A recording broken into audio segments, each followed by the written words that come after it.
po jako akawuwo. Central government taking over executive powers. Nga municipali ezisinga zimaze okuyisa embalirira y'omwaka 2020 ne municipali y'e Nansana baayo basuze beesunga kuyisa mbalirira eno era we ziweredde essaawa 6 nga kanso etudde okuyisa embalirira. Communities were engaged into sales, ward and division levels, and thus concerning the issues raised have been taken into consideration. Wakati mu kutuula kw'abakansala omuwandiisi kakiiko k'ebyensimbi ku municipali eno Patrick Nsubuga Desire atandise okusoma embalirira kyokka abadde akyagenda mu maaso abakiise ne bamwambalira nga bagamba nti embalirira gy'asoma mulimu ebintu bye bataateesaako okuli tractor ko n'ebirala. Naye bw'ogenda okutunuulira ebintu bye basoma tosobola kutugamba nti eno motion kubanga business committee bwe bayatuula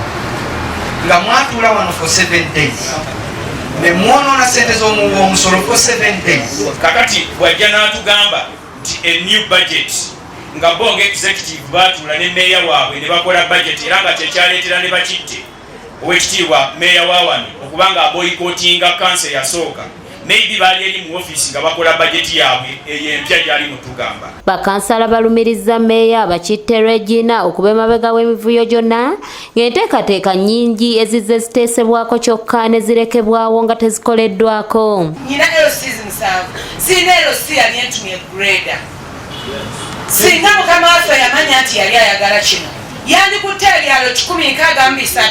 LC wano nagenda n'abalobinga ku 25%. To my surprise, okusinziira ku guidance eyava mu Ministry of Government ng'eragira emirimu egyandibadde gikolebwa obukiiko obw'enjawulo emirimu egyo gikolebwa business committee. Bakansala bakanze kukaka omuwandiisi okusoma embalirira eyateesebwako mu lukiiko olwatula ng'ennaku z'omwezi 21 omwezi guno wabula ne yeerema. Opampala na birala tulina Kawanda Senge Road yetaaga second seal tetumanyi oba next financial year tunafuna road funds kubanga neno kota government yatuwadde sente teyatufandinze.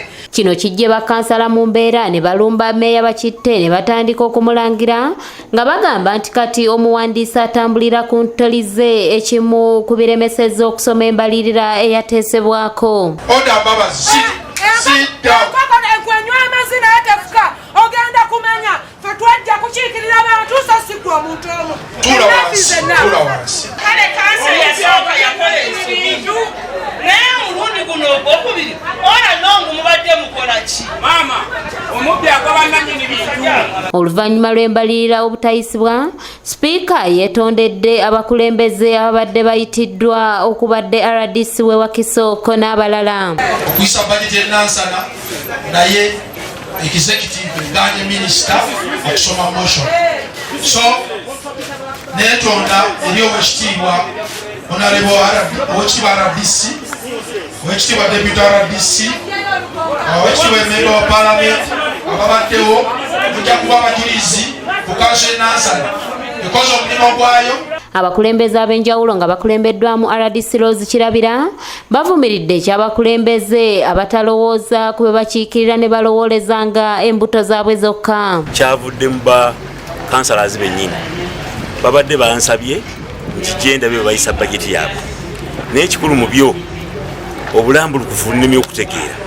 Ne bakansala bo bageze kukitunulamu ko ne bagamba nti okusinza ku budget gye tulina waliwo ebintu bingi nnyo ebyetaagisa ku Nansana okukolebwa. Naye obuzibu bwe tulina nti mu budde buno bakyapasoni ba zi division be balina okulima enguudo eza wansi ezitali za chorus mu municipality yonna. Kakati mu kubeera nga be balima era be bakwata zi contract. Oluvannyuma bakansala beecwacwanye ne bayuzaayuza embalirira ezabadde zibaweereddwa. Buli muntu asiibye wano the whole day. Ate nga gwe wennyini by'abatali weesibira mu office. I'm so disappointed, Madam Mayor. Let me pronounce your direction. Kyokoledde ddala ekintu ekisembayo okuba ekyekito. Kubanga omuntu omukulu akulembera abalala olina okufuuka live example bakuyigireko. Naye bw'obanga osobola okuleetawo embeera ereetawo stampede of this kind ku munisipali ya Namwemu Nansana etannayisa Ambalilira yaayo ey'omwaka 2021 wabulanga erina salesale wa nnaku z'omwezi 31 omwezi guno gw'okutaano omwaka guno. Era omukyala ayimiridde n'agamba sekuyitale we togeza n'osoma ki motion kubanga bo balina ekiwandiiko mwe baagala okubbira. Nansana municipality ffe tusinga obunene mu Afirika tetulina degrade erime enguudo. Matiya Sekanjako yakusakidde eggulire lino ku lwa ABS Television.